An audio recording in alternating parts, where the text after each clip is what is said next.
Leaders Live, where I get the chance to chat with luminaries in e-discovery and related areas.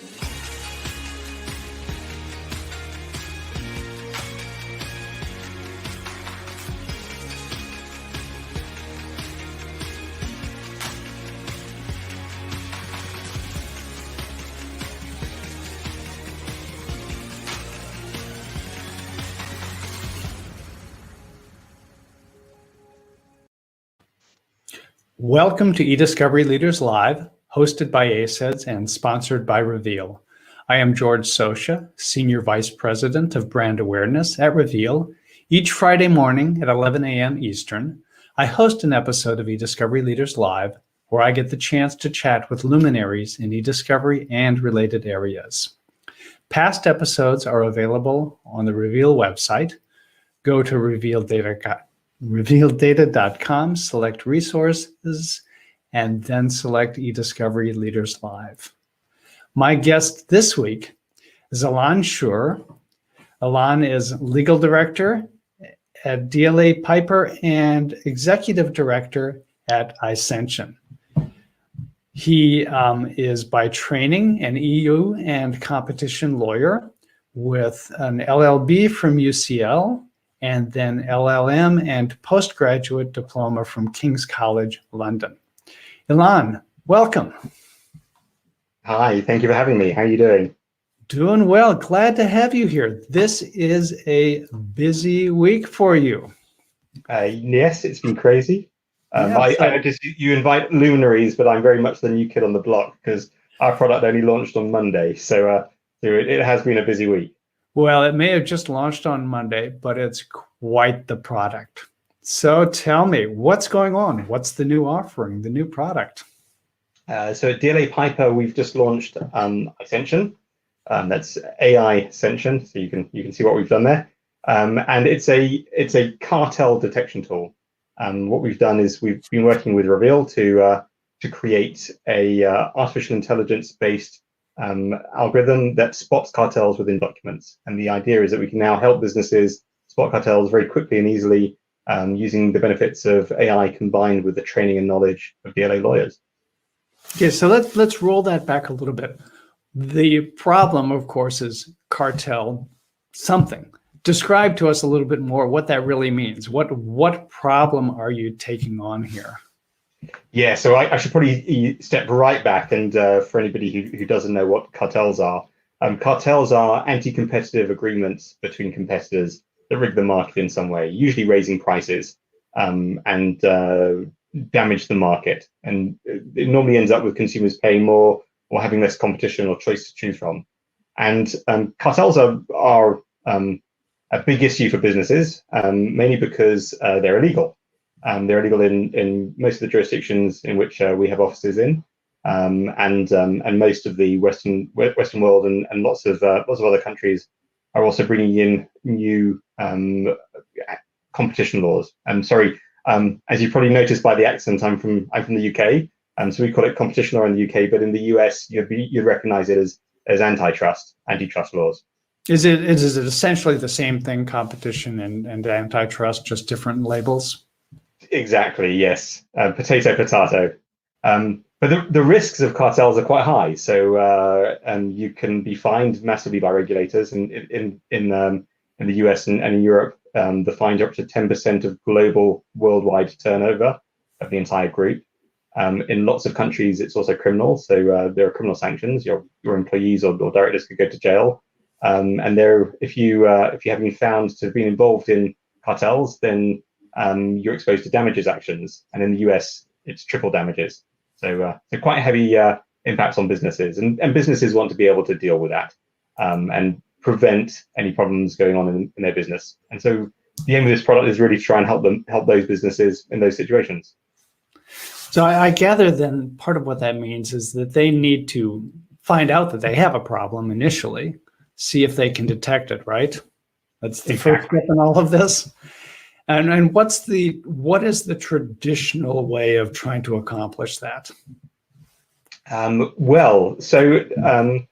Normally you could internally have a whistleblower. So somebody could come up and say, we've discovered this and there's been a problem. And that can be weeded out because you have new employees, or an employee goes on training and realizes some of the things they've seen are not exactly sanctioned by the company or the business. Also, you can have a complainant. Somebody is alleging that you've done something wrong, and you would, as a business, you'd like to respond and deal with that. Or at the very worst end, you get the regulators knocking on your door, dawn raiding you, and you find out that you have a problem whilst you're in the middle of an investigation. And then normally you would respond that with an investigation. I guess the question for businesses is, why are they finding out so late? And that's probably because the normal things that you would want to do to audit or protect yourselves have always been unreasonably expensive. And so the ability to do that, if there wasn't a specific issue that you needed to deal with, are probably not justified by the price. So in order to do it would seem to me that if you have a whistleblower, part of what you need to do, so if you've got a whistleblower, part of the challenge then is that you've got potentially a large volume of data that you need to go through. That sounds like an army of lawyers dispatched to go after a mountain of documents to try to find the few things that matter. That's assuming you've got a whistleblower or a regulatory agency comes knocking on your door. I guess Exactly. The other scenario is neither of those happens, but you're trying to put something in place proactive so that you can ferret out these issues before the whistleblower or the regulatory agency becomes a factor. Is that the way it works? Yes, though actually that latter one is quite rare. So the types of businesses that will proactively look for these sorts of problems are few and far between. And usually they're businesses that are either at a very high risk of cartels, or, and this is more common, they've previously been found to have been involved in a cartel, and as a result have been burnt once, having dealt with the issue, the management time that it costs to deal with it, the bad PR, and of course the fines and damages actions. They are willing to spend that sort of money and resources in order to prevent it from ever happening again. But in our view, more businesses need to be in that position and proactively spot the problem and try and deal with it beforehand. So 3 issues. 1, you don't find out the problem soon enough. 2, Yes. Mountain of documents. 3, army of lawyers. Yes. Right? Yes. But you've got a different approach. Yes. So a long while back, we came across there have been a series of issues that have been happening in Europe where venture capitalists and private equity businesses have started being fined for the behavior of their subsidiaries. So they invest in a business, and they could be the 100% owner of the business or whatever. And in the past, I'm not going to name the company. One of these private equity businesses was they had their investment company investigated by the regulator, and they realized that their investment was going to take a hit because it seemed like they had been involved in the cartel, were going to be fined. And so they got ready to reduce the impact of their investment. But a year down the line, as the investigation goes on, the investment company gets written to by the European Commission, and they say, could you tell us what your global worldwide turnover is? And they get very upset and say, well, hang on, it wasn't us, we weren't involved in this, we knew nothing about it, it was our subsidiary. And the European Commission points to case law from the 1960s saying that parent companies are liable for the behavior of their 100% owned subsidiaries, or any subsidiary they have that they have control over. And so they were fined for jointly and severally for being involved with the cartel as well as their subsidiary. And the problem is actually a very real one. How do you, as an investment vehicle, or how do you, as a large conglomerate, make sure that all parts of your businesses are compliant? And it's been very hard. So we tried to look at ways of how we solve this for a large number of our clients who want to be compliant with the law, but because of the unreasonable costs in relation to running these investigations, haven't been able to do that. And we found the solution actually in e-discovery artificial intelligence. So you can train an artificial intelligence to spot issues in the law, and we've been using that in cases to speed up our e-discovery process. And these tools are fantastic. And I'm sure you have lots of other blogs talking about the results and the capabilities of those. But we came at it from a slightly different angle, which was, what if instead of training it up on an individual case, what if we trained it up on all the cases? What if we pre-trained it to spot these issues? And then out of the box, you press a button, and the AI suddenly finds all of the potentially problematic documents for a lawyer to review. And then rather than lawyers using technology-assisted review or predictive coding or finding something within an existing data set, actually the AI does the bulk of the work and sort of brings forward and collects all of the information for you. And that's what we've done. That's Ascension. In terms of the cases you're using to train it on, I assume, although I don't know, that you are looking at things that have happened around the world, not just in the UK, not just in the US. Am I correct in that assumption? Yes. So we chose cartels because I'm a competition lawyer, but also because one of the interesting things about cartels is it doesn't really matter where you are in the world. The cartel laws are pretty similar. So there are a few other types of concepts within the legal profession where it doesn't really matter where you are, the laws are going to be fairly similar, but things like property and tax will be very different. And so the fact that the exact legislation might change, but the behaviors you're looking for, competitors getting together to rig the market in some way, to fix prices, to carve the market between them, or to rig bids, those behaviors are pretty universal. And so we can train it across all of our jurisdictions, get as much data as we can, and that all goes into it. So, so the universality of the type of offence was quite helpful. Also, the other interesting thing is that it's an area of law which is quite open. So there's lots of decisions on it. So we've had access to the full decision jurisprudence of all the regulators across the world who publish their decisions, and then you've got the full-on cases in the court. So we had access to a large amount of public data, and then equally, DLA is a global law firm, and we have competition practices in over 40 jurisdictions. So we also had access to a large number of internal data and examples that we could use anonymized in order to train it. So we've actually trained it on every single case since the creation of the European Union in Europe, and we've trained it on every single cartel case in the UK since the creation of the Competition Act. And also in a number of other jurisdictions, we've been adding that in. So a vast wealth of data, a huge amount of time. That's the blood, sweat, and tears that goes into training an AI. It sounds like then an enormous breadth and depth of training involved. It also sounds like you didn't do all of this work in, say, the last 3 weeks. No. So this has been in development for about 4 years. And you kindly said you didn't do the work, and I can safely say I didn't do all the work either. I think over 100 people at DLA Piper have been involved in collecting the information, training it, and helping in some way in relation to the production of this. So it's been a huge effort in coming and getting. I mean, just finding all these cases is quite hard, categorizing them. I guess I should point out that we started off saying, well, can it spot cartels? And we realized very quickly that actually that's too broad a category for the state of the art that artificial intelligence is at. So we've trained it to spot 5 different types of offenses. So price fixing, bid rigging, market sharing, collective boycotts, and exchange of competitively sensitive information. There are other types of cartels, but they're so rare we didn't have enough data on them to train an algorithm. So we'll have to wait for there to be some cases. Does that mean then that as you were doing this, you constructed 5 separate models and trained on each of those 5 models as you moved forward? Or is it more complex than that? Yes, in fact, the data scientist, it was, well, as always, it was more complex than that.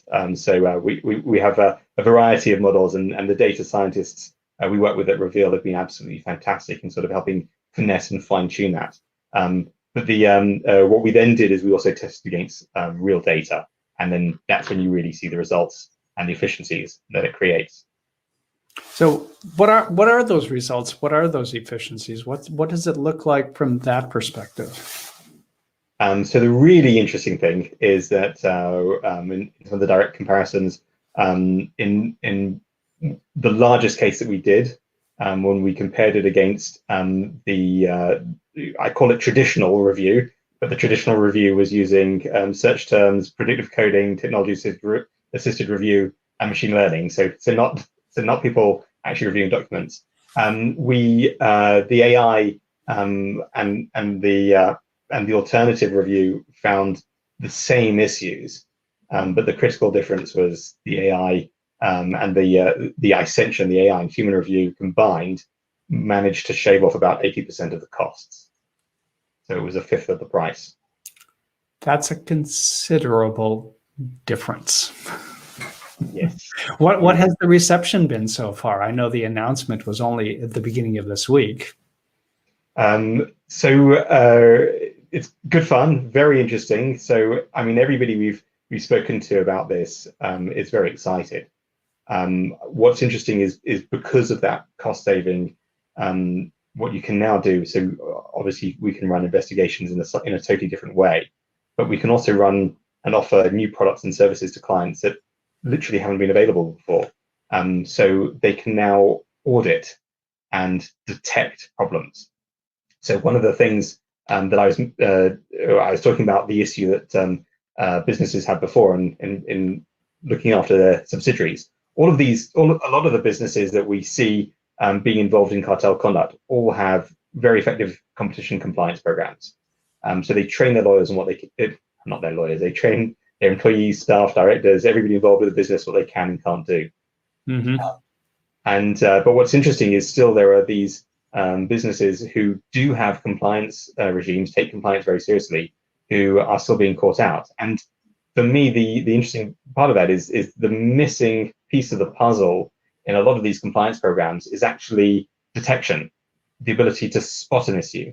The way I always describe it is when you go on your motorway, your autobahn, or whatever you call it in America, you see the speed sign telling you what the speed limit is, so you know what you're able to travel at, and that's good. That's like our compliance programs teaching our staff the law, what you can and can't do. But the issue is what happens when people decide to go faster, and it's very hard to actually police that. So how do you police that? Speed cameras. You put up speed cameras or speed signs so that people know that they're going above the speed limit. And when it's monitored, you get two behaviors coming out. One, you can find the problems and deal with them. And also people, when they know that there are speed cameras, slow down.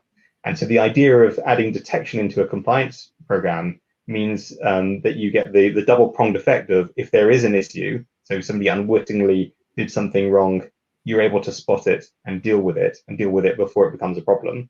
And also for your employees, they're aware that they are going to be audited, and as a result will be a bit more careful and wary, and the issues will come to their mind.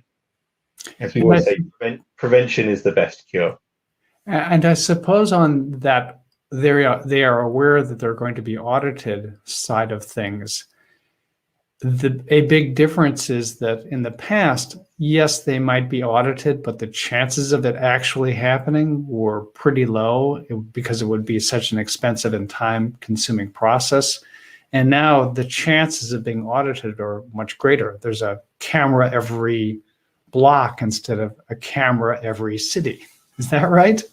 Yeah, it brings it into the realms of possibility. And I think there would be a number of businesses that would audit for this types of activity, but I think the majority of businesses that we come across, they will have compliance programs and regimes in place, but it's very hard to audit. Mm-hmm. The exponential growth of data has made it much harder. So I think 20 years ago, if you were to run an audit, you could look through someone's files, you could run through their diary, their calendar entry, their notebooks. It would be quite quick and easy to spot. I guess businesses over the last 20 years have become much larger conglomerates. So businesses are growing. There are more people across more offices. So it's very hard to monitor people across many jurisdictions with different rules applying to them. They're disparate. It's hard to physically go there. And equally, the explosion of data, the amount of data that we're creating on a daily basis has just exploded. So the volume of data you need to go through, the communications, the email, the chat, all of that, it's very hard to stay on top of. and each of those are risk areas for the business. Our e-discovery tools have enabled us to do that, but it's the cost of that have not have scaled with the massive scale of that exponential increase in data. And I think AI is the real solution that comes in and is able to do that. It automates that process, and it's very effective in the way it automates that process. It's brilliant. So clearly this was not, as you said before, this was not something you rolled out overnight. It's years in the making. I don't even know how many hours of effort must have gone into this. Are you first to market with this? Is there anybody else out there that has something comparable to this? So we've been monitoring the market, and as far as we are aware, there is nobody else doing that has done anything like this. So we are first to market. To be honest, it's a bit of a surprise, because for us it feels like a no-brainer. It's so obvious that this is what you can do with this technology. It's so obvious that this is what the need is, and certainly a lot of the businesses that we've spoken to have been very excited about the opportunity and what this could mean for them, and how they can work out. So it's nice to be first to market, and also it's a great opportunity for us, and we can help clients as a result. So win-win. Win-win sounds great. I'll ask, you decide whether you want to answer. Where from here? What next? And now's the easy part, sales. Okay.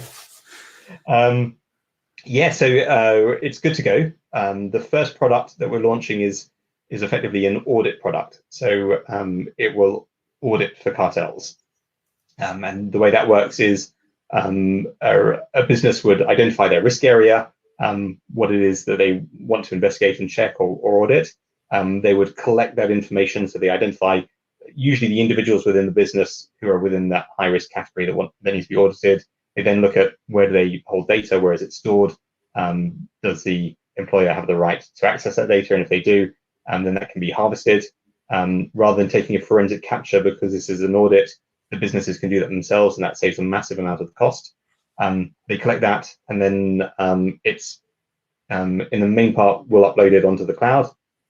We then process it, very similar to e-discovery at this point. We throw the Ascension AI tools at it, which will then effectively rank the documents in relation to the levels of signals of cartel activity.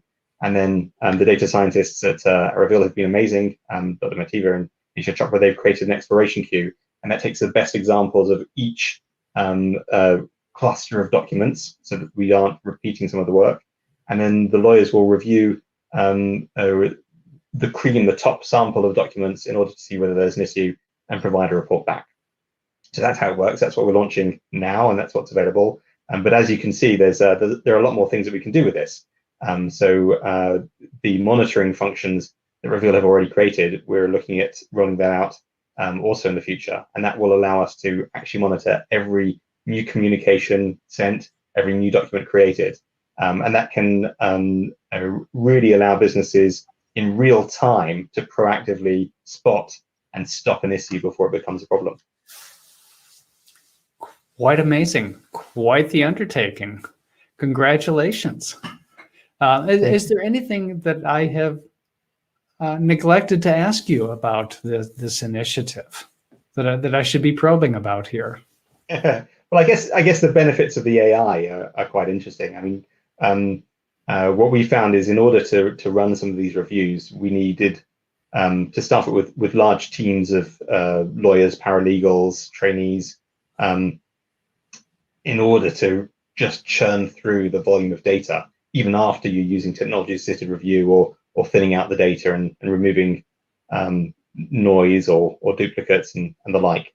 And what we find is there's a lot of inconsistency that happens. So, at the extreme polar ends of, smoking gun cartel to totally non-problematic document, people tend to get to the same results. But at the areas in the middle, the sort of gray areas, that's where we find a lot of inconsistency. The benefits of having an AI are twofold. One, you have a very consistent result. The AI comes to the same conclusion in relation to all the documents in the data set. So you have a very clear, provable methodology of what's been done, and you can follow that through, which is great. But the other thing is, obviously, it's taken a lot of people to train it, and it's trained over time. So you don't lose that group capability. You get groupthink in the creation of the AI to develop it, train it, and refine it. But you still have that one result at the end. So very interesting. And our senior partner, Simon Levine, also pointed out that the other benefit of the AI is you don't need to give it a performance management review. So at this time of year, we're all going through our PMRs. You save a bit. I mean, we do some quality control, but you've got to do that with lawyers anyway. Right. Also, it doesn't sleep. It doesn't take breaks or drink coffee, and also its mind doesn't lapse. So it's very interesting. I think very quickly the AI will have been able to review more documents than a human would be able to review in their lifetime. And so that's sort of the massive benefits that you get of throwing something like this at a problem. But us lawyers are safe. We're not going to be. It can't do the analysis just yet. So we still have a job with the fun work of the analysis at the end. So we can sleep well at night so far. Right. So once again, it's not John Henry versus the steam drill. It's not technology replacing all of us. It's the super exoskeleton we're.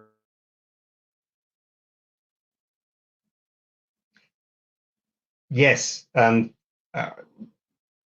go ahead. Sorry, no, there's an internet connection problem. Yes, I mean, for us, what's clear is actually what it's allowed us to do is be more competitive in what we can offer in relation to responding to cartel investigations. But the critical thing is now we can offer new services that were just not feasible before this was available. The costs would be prohibitive, and that allows clients and businesses to be proactive, to detect the issue and prevent it.